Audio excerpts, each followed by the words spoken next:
Muy buenas y bienvenidos a Enfoque Político. Dicen que es el gobierno más progresista de la historia. Dicen que no se puede hacer más.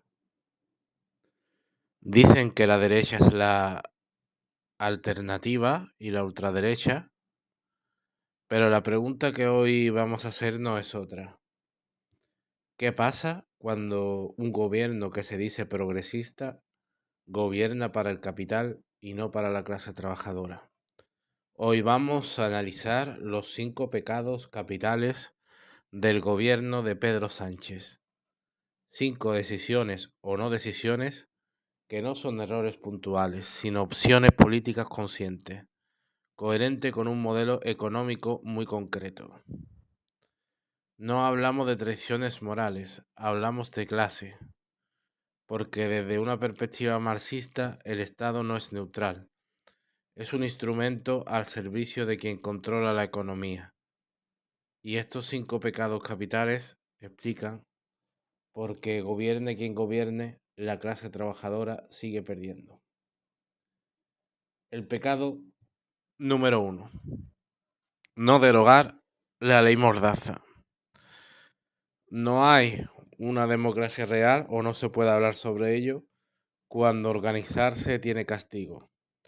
La ley Mordaza aprobada por el PP en 2015 nació con un objetivo claro: desarmar la protesta social tras el 15M, de mareas, huelgas y contestación obrera, multas por manifestarse, sanciones administrativas sin juez, persecución a piquetes, criminalización de la pobreza y de la disidencia. Pedro Sánchez prometió derogarla y tras 7 años de gobierno no lo ha hecho. Y esto no es algo que digamos anecdótico, sino que estamos hablando de una conducta por parte de Pedro Sánchez reiterada. Sin organización no hay clase, y sin clase organizada el capital gobierna sin resistencia. Mientras los beneficios empresariales se disparan, el Estado mantiene intacta una ley que intimida, fragmenta y disciplina a quienes luchan. No derogar la ley Mordaza no es cobardía, es una garantía de paz social para el capital. Ahora voy con el pecado capital número 2, que es la situación laboral de precariedad, muerte y maquillaje legal. España crea empleo, pero no crea vidas dignas. Cada año mueren más trabajadores en el Tajo, no por mala suerte, sino por ritmos infernales, subcontratación y recortes en prevención. Los salarios reales están estancados, solo suben cuando el gobierno aprueba una subida del SMI, que muchas empresas compensan con más horas, más presión o despidos encubiertos. La famosa reforma laboral de Yolanda Díaz no derogó la del PP, lo que hizo fue maquillarla. Se mantiene la temporalidad encubierta, se mantiene la subcontratación y se mantiene el poder empresarial en la negociación colectiva. Esto es clave. La relación capital-trabajo no se alteró. El trabajador sigue vendiendo su fuerza de trabajo en condiciones cada vez más débiles, mientras el capital acumula más plusvalía. Más contratos indefinidos no significan menos explotación, significan una explotación más estable. Pecado capital número 3. Vivienda, inmigración y turismo. La tormenta perfecta, diría yo. La vivienda dejó hace muchísimo tiempo de ser un derecho y pasó a ser un negocio, en palabras del infame ministro José Luis Ábalos. España tiene un problema estructural de vivienda y no es casualidad.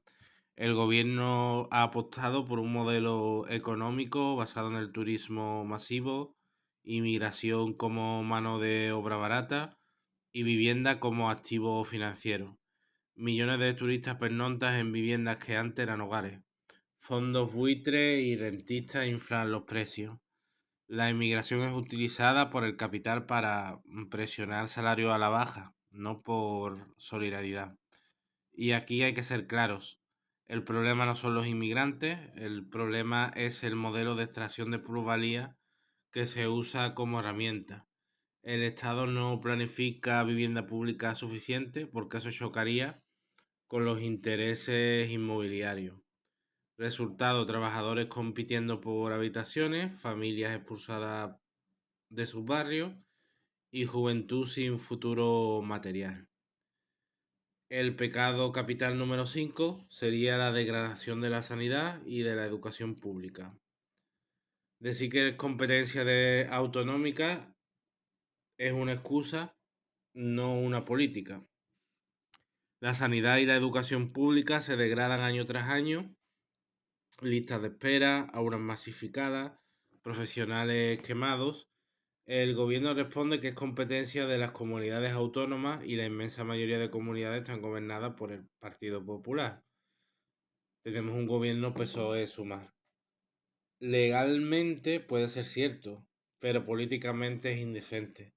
El gobierno que se dice progresista debería usar la legislación estatal, blindar presupuestos, condicionar la financiación y enfrentarse a las comunidades del PP.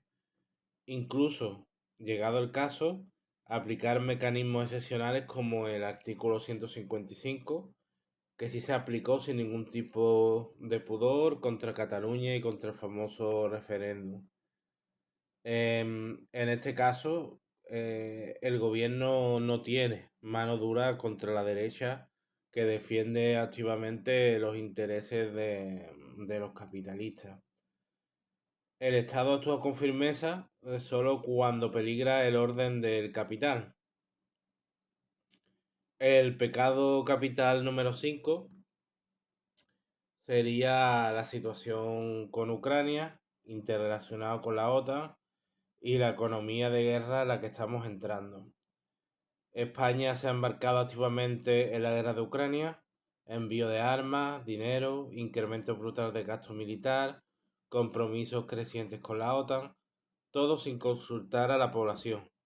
Mientras tanto, menos dinero para servicios públicos, más dependencia militar, más sumisión geopolítica, todo apunta a una derrota ucraniana, lo que convertiría esas inversiones en dinero totalmente perdido.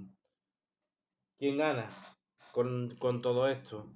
La industria armamentística, el complejo militar industrial principalmente el estadounidense y los intereses geoestratégicos de potencias imperialistas como Estados Unidos totalmente ajena a los intereses de la clase trabajadora. ¿Quién paga? La clase trabajadora con recortes, con precariedad, con inflación. La OTAN no defiende a los pueblos, sino los intereses del imperialismo norteamericano. Estos no son errores, son elecciones. Los 5 pecados capitales del gobierno Pedro Sánchez no son contradicciones accidentales, son la expresión de un Estado que gestiona un capitalismo de rostro amable, pero sin tocar sus cimientos. Por eso, gobierne quien gobierne, si el capital manda, la clase trabajadora pierde. La pregunta aquí no es si viene la derecha, la pregunta es qué organización, qué conciencia y qué alternativa construimos desde abajo. Porque ningún gobierno burgués salvará a la clase obrera si la clase obrera no se organiza para salvarse a sí mismas. Bien, esto es todo por hoy. Si te ha gustado, dale like, síguenos y comparte. Un saludo y hasta la próxima.